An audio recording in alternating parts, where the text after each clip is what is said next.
গ্রামের পুরনো প্রাথমিক স্কুলটা অনেক বছর আগেই বন্ধ হয়ে গেছে। কেউই এখন সেখানে যায় না। বলা হয় রাত হলে ওখান থেকে শিশুদের হাসির শব্দ শোনা যায়, যেন ক্লাস চলছে। একদিন অমিত, পাড়ার এক তরুণ, সাহস করে রাতে স্কুলে গেল। হাতে টর্চ, পকেটে মোবাইল। দরজাটা ঠেলে খুলতেই করকর শব্দ হলো। ঘরটা অন্ধকার, কিন্তু ব্ল্যাকবোর্ডে চক দিয়ে লেখা, আজ আমরা নতুন গল্প শিখব। অমিত অবাক। সে টর্চের আলো ফেলতেই দেখে বেঞ্চে বেঞ্চে ছায়ামূর্তি বসে আছে। ছোট ছোট বাচ্চা, সাদা জামা পরে, চোখে শূন্য দৃষ্টি। সামনে দাঁড়িয়ে এক মহিলা, যিনি ছিলেন সেই স্কুলের প্রাক্তন শিক্ষিকা মিসেস লতা দেবী। তিনি নাকি স্কুল বন্ধের কিছুদিন পরেই মারা গিয়েছিলেন। তিনি ধীরে ধীরে ঘুরে বললেন, তুমি নতুন ছাত্র, বসো, আজ তোমার নামও নেব রেজিস্টারে। অমিত চিৎকার করে দৌড়ে পালালো। কিন্তু পরদিন সকালে গ্রামের সবাই দেখল স্কুলের ব্ল্যাকবোর্ডে চক দিয়ে লেখা, নতুন ছাত্র অমিত সেন উপস্থিত। অমিত পালিয়ে এসে বাড়িতে অজ্ঞান হয়ে পড়েছিল। সকালে চোখ খুলে দেখে তার হাতের তালুতে সাদা চকের দাগ লেগে আছে, যেন সে নিজেই কিছু লিখেছিল। বন্ধুরা বলে, তুই ঘাবড়ে গেছিলি, কিছু না। কিন্তু অমিত জানত কিছু একটা ঠিক নেই। সেদিন রাতে হঠাৎ দরজায় টোকা পড়ল। বাইরে কেউ নেই, কিন্তু মাটিতে পড়ে আছে একটা পুরনো স্কুলের রেজিস্টার। খুলে দেখে প্রথম পাতায় লেখা, শিক্ষক লতা দেবী মৃত, আর তার নিচে ছাত্রদের নামের পাশে সবার উপস্থিতি চিহ্ন। শেষ নাম অমিত সেন উপস্থিত। ভয় পেয়ে সে রেজিস্টারটা পুড়িয়ে ফেলার চেষ্টা করল, কিন্তু আগুন ধরল না। বরং পাতাগুলো থেকে একটা গন্ধ বেরোতে লাগলো, পুরনো খাতার, চকগুঁড়োর আর ধূপের গন্ধ মিশে এক অদ্ভুত গন্ধ। ঠিক তখনই জানলার বাইরে থেকে শিশুদের হাসির আওয়াজ, স্যার আজ নতুন ক্লাস শুরু হবে না? আর সেই সঙ্গে ধীরে ধীরে বোর্ডে নিজে থেকেই লেখা উঠল, আজ আমরা মৃত্যুর পরের পাঠ শিখব। অমিতের চোখে অন্ধকার নেমে এলো। পরদিন সকালে গ্রামের লোকজন স্কুল ঘরে ঢুকে দেখে ব্ল্যাকবোর্ডে লেখা আছে, নতুন শিক্ষক অমিত সেন। সেই দিনটার পর অমিতকে আর কেউ দেখেনি। তার বাড়ির ঘর খোলা, বিছানায় রেজিস্টারের ছেঁড়া এক পৃষ্ঠা পড়েছিল। তাতে লেখা, আজ থেকে আমি ক্লাস নেব। গ্রামের লোকজন ভাবল হয়তো শহরে চলে গেছে। কিন্তু রাতের বেলায় যেদিন বাতাসে ধুলো ওড়ে, তখন স্কুলের ভেতর থেকে শোনা যায় চক ঘষার শব্দ আর মৃদু গলা, বাচ্চারা আজকের পাঠ শুরু করি। একদিন কৌতূহলবশত রবি নামে এক কিশোর ওর বন্ধুদের নিয়ে স্কুলে গেল। ভিতরে ঢুকেই দেখে ক্লাস চলছে। বেঞ্চে সাদা জামা পরা ছায়ারা বসে আছে, আর ব্ল্যাকবোর্ডে এক যুবক চক দিয়ে লিখছে, জীবন ও মৃত্যুর সীমারেখা। রবি টর্চের আলো ফেলতেই যুবকটি ঘুরে তাকালো। চোখ দুটো সম্পূর্ণ সাদা, মুখে হালকা হাসি। সে বলল, দেরি করে ফেলেছ রবি, ক্লাস তো শুরু হয়ে গেছে। ছেলেটা চিৎকার করতে গেল, কিন্তু তার গলা থেকে কোনো শব্দ বেরোলো না। সকালে গ্রামের মানুষ যখন স্কুলে ঢোকে, তখন বোর্ডে লেখা দেখা গেল, নতুন ছাত্র রবি দত্ত উপস্থিত দেখো। আর সেই দিন থেকে বোর্ডে নতুন একটা লাইনও দেখা যায়, শিক্ষক অমিত সেন চিরস্থায়ী। কলকাতার এক সাংবাদিক রিয়া মুখার্জি পেশায় নির্ভীক। ছোটবেলা থেকেই অদ্ভুত আর অতিপ্রাকৃত ঘটনার প্রতি তার প্রবল আগ্রহ। একদিন খবর পেল এক গ্রামে পুরনো স্কুলঘর নাকি রাতে চালু হয়, যেখানে মৃত শিক্ষক ক্লাস নেন। রিয়া সেই খবর শুনে ঠিক করল ক্যামেরা ও ভয়েস রেকর্ডার নিয়ে নিজেই যাবে তদন্তে। গ্রামে পৌঁছে সন্ধে নাগাদ স্কুলঘর দেখতে পেল। ভাঙাচোরা, জানালার কাঁচ ভাঙা, কিন্তু দরজার ওপরে এখনো লেখা প্রাথমিক বিদ্যালয়। বাইরে এক বৃদ্ধ বসেছিলেন। রিয়া জিজ্ঞেস করল, এখানে কি সত্যি ভূতের গল্পটা সত্যি? বৃদ্ধ ধীরে বললেন, গল্প না মা, বাস্তব। একবার ক্লাস শুরু হলে কেউ আর ফিরে আসে না। রিয়া হাসল, আমি বাস্তব খুঁজব। রাত 9টার সময় সে ক্যামেরা অন করল, দরজা ঠেলে ভেতরে ঢুকল। ঘরের ভেতর ঠান্ডা বাতাস, যেন কেউ নিঃশ্বাস নিচ্ছে তার পাশে। হঠাৎ মাইক্রোফোনে একটা শব্দ ধরা পড়ল, তুমি দেরি করে ফেলেছ, নতুন শিক্ষককে শ্রদ্ধা জানাও। রিয়া টর্চ ফেলল বোর্ডের দিকে। ব্ল্যাকবোর্ডে নিজে থেকেই চক দিয়ে লেখা হচ্ছে, আজকের অতিথি রিয়া মুখার্জি, সাংবাদিক। সে দৌড়ে পালাতে গেল, কিন্তু দরজা বন্ধ, আর ঘরের কোণে কেউ ফিসফিস করছে, মিস, আমাদের ক্লাস নিতে এসেছেন। সকালে গ্রামের লোকজন স্কুলের ভেতরে ক্যামেরাটা পেল। ভিডিওতে দেখা গেল শেষ মুহূর্তে রিয়ার কণ্ঠ, কে আমায় ছুঁয়ে দাঁড়িয়ে আছে? কিন্তু রিয়াকে আর কখনো দেখা যায়নি। বোর্ডে তখনও লেখা ছিল, নতুন অতিথি রিয়া মুখার্জি উপস্থিত। রিয়ার নিখোঁজ হওয়ার 1 সপ্তাহ কেটে গেছে। কলকাতার এক জনপ্রিয় ইউটিউব দম্পতি অর্ণব ও তিতলি, যারা ভূত তদন্ত ভিডিও করে, তারা রিয়ার কেস শুনে ঠিক করলো সেই গ্রামে যাবে। তাদের লক্ষ্য প্রমাণ করা ভূত বলে কিছু নেই, আর এই রহস্যের পেছনে মানুষই আছে। সন্ধেবেলা তারা পৌঁছালো সেই গ্রামে। গ্রামের লোকেরা বলল, আজ যেও না বাবা, আজ অমাবস্যা, আজ ক্লাস হয়। অর্ণব হেসে বলল, তবুও যাব, ওটাই তো প্রমাণের সেরা সময়। তারা ক্যামেরা, ট্রাইপড আর ইএমএফ ডিটেক্টর নিয়ে স্কুল ঘরে ঢুকল। ভেতরে নিস্তব্ধতা, কিন্তু বাতাসে এক অচেনা গন্ধ, ধূপ, চক আর পচা ফুলের।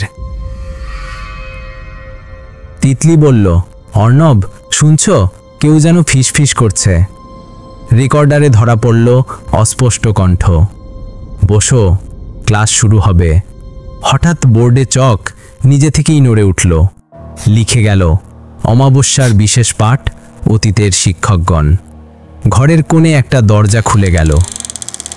ভেতরে ছোট ছোট ডেস্ক সাজানো, বেঞ্চে বসে আছে ছায়ার মতো বাচ্চারা, আর সামনে দাঁড়িয়ে আছেন অমিত সেন।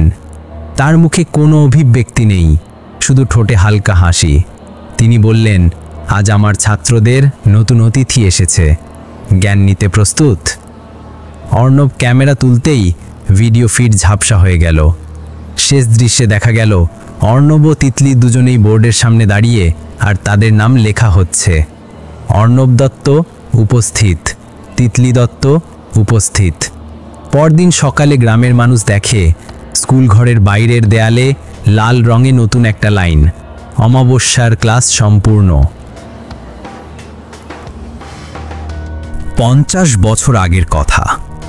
সেই প্রাথমিক বিদ্যালয় তখন ছিল গ্রামের প্রাণ। শিক্ষক ছিলেন এক তরুণ, সদ্য নিয়োগপ্রাপ্ত অমিত সেন। সবাই তাকে ভালোবাসত। বাচ্চারা বলতো, স্যার আমাদের সেরা শিক্ষক। কিন্তু গ্রামের জমিদার রঘুনাথ চট্টোপাধ্যায় চেয়েছিলেন স্কুলের জমিটা নিজের দখলে নিতে। অমিত স্যার প্রতিবাদ করেন। এক অমাবস্যার রাতে জমিদারের লোকেরা স্কুলে আগুন লাগায়। ভিতরে তখন ছিল অমিত স্যার আর তার কয়েকজন ছাত্র। তারা কেউই আর বেরোতে পারেনি। পরদিন সকালে দেখা যায় পুড়ে যাওয়া বোর্ডে শুধু একটা লাইন এখনো অক্ষত, শিক্ষা কখনো মরে না। তারপর থেকেই শুরু অদ্ভুত ঘটনা।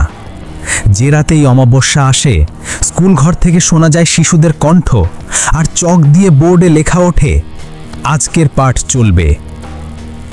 গ্রামের পুরোহিত তখন এক বিশেষ তন্ত্র ব্যবহার করে স্কুল ঘরটিকে সিল করে দেন, যাতে আত্মারা বাইরে না আসতে পারে। কিন্তু কেউ যদি ভিতরে প্রবেশ করে ক্লাসের সময়ে, সেই আত্মারা তাকে ধরে রাখে নতুন ছাত্র হিসেবে। এভাবেই বছর কেটে গেছে, আর এখন অমিত সেন নিজেই হয়ে গেছে চিরন্তন শিক্ষক, যে অপেক্ষা করে পরবর্তী কৌতূহলী মানুষের জন্য।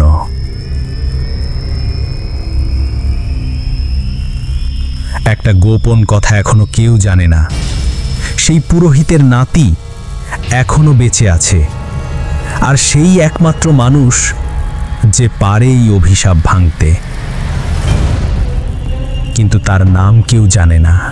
গ্রামের বহু বছরের অভিশাপের খবর পৌঁছেছিল শহরে বসবাসরত এক যুবকের কানে। নাম অয়ন চট্টোপাধ্যায়। তার ঠাকুরদা ছিলেন সেই পুরোহিত যিনি একসময় স্কুল ঘরটিকে সিল করে দিয়েছিলেন। একদিন পুরনো আলমারি ঘেঁটে অয়ন খুঁজে পেল এক রহস্যময় নোট বই, যাতে লেখা, অমিত সেনের আত্মাকে মুক্তি না দিলে স্কুলের অন্ধকার একদিন ছড়িয়ে পড়বে পুরো গ্রামে। অয়ন সিদ্ধান্ত নিল সে যাবে। গ্রামে পৌঁছে দেখতে পেল স্কুল ঘর আগের মতোই নিস্তব্ধ, কিন্তু ভিতর থেকে ধীরে ধীরে ভেসে আসছে ছেলে মেয়েদের পাঠের আওয়াজ। হাতে তার ঠাকুরদার পুরনো মোক্ষতন্ত্র, এক লাল কাপড়ে বাঁধা ঘণ্টা আর পবিত্র জলভরা পাত্র। মধ্যরাতে দরজা ঠেলে ভিতরে ঢোকার মুহূর্তেই বাতাস ভারী হয়ে উঠল। ব্ল্যাকবোর্ডে লেখা উঠল, স্বাগত অয়ন, তুমি আমাদের শেষ পাঠ নিতে এসেছো। অয়ন জানত তাকে ভয় পেলে চলবে না। সে জপ শুরু করল, ওং শান্তি, ওং মুক্তি। তখনই ঘরের চারপাশে ছায়াগুলো কেঁপে উঠল। মাঝখানে দাঁড়িয়ে অমিত সেন বললেন, তুমি পুরোহিতের বংশধর, তুমি কি আমাকে আবার মাটির নিচে বাঁধতে চাও? অয়ন শান্ত গলায় বলল, না স্যার, আপনাকে মুক্তি দিতে এসেছি। সে পুরোহিতের মন্ত্র শেষ করতেই হঠাৎ ঘরে আলো ছড়িয়ে পড়ল। ছোট ছোট ছায়ারা ধীরে ধীরে মিলিয়ে গেল। হাসির আওয়াজ থেমে গেল। অমিত সেনের চোখে এক ফোঁটা অশ্রু দেখা গেল। তিনি বললেন, আজ আমার ক্লাস শেষ হলো, বলো বাচ্চারা বিদায় নাও। বাতাসে মৃদু কণ্ঠস্বর ভেসে এলো, ধন্যবাদ স্যার। তারপর হঠাৎ সব নিস্তব্ধ। সকালে গ্রামের লোকজন দেখে স্কুলের দরজায় ঝুলছে একটা নতুন বোর্ড, মুক্ত বিদ্যালয়, প্রতিষ্ঠাতা অমিত সেন। ভেতরে বোর্ডে শুধু একটা লাইন, শেষ পাঠ, আলো কখনো নেভে না। অয়ন ভেবেছিল অভিশাপ ভেঙে গেছে। গ্রামের মানুষরা খুশি, স্কুল ঘরটা আবার খুলে দেওয়া হলো। এবার গ্রামের বাচ্চারা সত্যি পড়তে আসে সেখানে। সবাই বলে এখন এখানে শান্তি। কিন্তু একদিন নতুন শিক্ষক সুধাংশু বাবু বোর্ডে লিখছিলেন, আজকের পাঠ নৈতিক শিক্ষা।